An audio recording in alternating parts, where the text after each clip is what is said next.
ইউনূস স্যারকে বাংলাদেশের অন্তর্বর্তীকালীন সরকারের প্রধান করা হয়েছে অনেক মানুষের রক্তচক্ষুকে উপেক্ষা করে।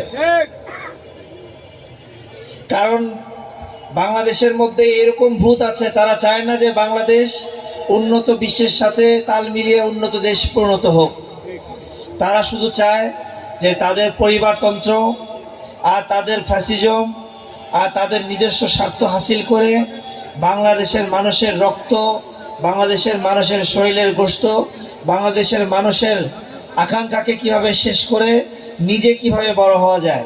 কিন্তু আমরা সেই রাজনৈতিক বন্দোবস্ত থেকে সরে এসে একটি নতুন দল, আপনাদের জন আকাঙ্ক্ষার দল জাতীয় নাগরিক পার্টি প্রতিষ্ঠিত করেছি। সেই জাতীয় নাগরিক পার্টি আপনাদের কাছে এই কথা আজকে ব্যর্থ প্রকাশ করতে চায়।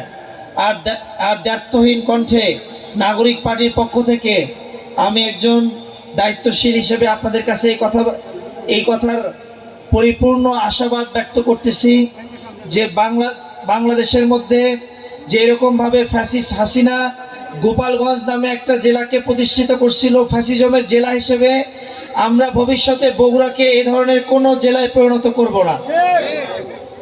বগুড়া হবে বাংলাদেশের একটা আদর্শ শিক্ষা নগরী। বগুড়া হবে বাংলাদেশের মধ্যে একটা আদর্শ জেলা, যেখান থেকে পুরা বাংলাদেশ এই কথা শিক্ষা নেবে যে বগুড়া থেকেও পুরা দেশ পরিচালিত হতে পারে, যেটা ফ্যাসিজম প্রতিষ্ঠা করে না। আরও আমি আপনাদেরকে আশাবাদ ব্যক্ত করতে চাই যে রমজান মাস সবরের মাস, সংযমের মাস। রমজান মাস থেকে আমরা সবর এবং সংযম নিয়ে পুরা বছর আমরা এরকম সুস্থ রাজনীতি করতে চাই। একজন আরেকজনের পিছে পড়া, একজন আরেকজনের নামে কুটচালি করা, কেউ কাউকে ছোট করা, এ ধরনের রাজনীতি ভবিষ্যতে বাংলাদেশে আমরা হতে দিব না।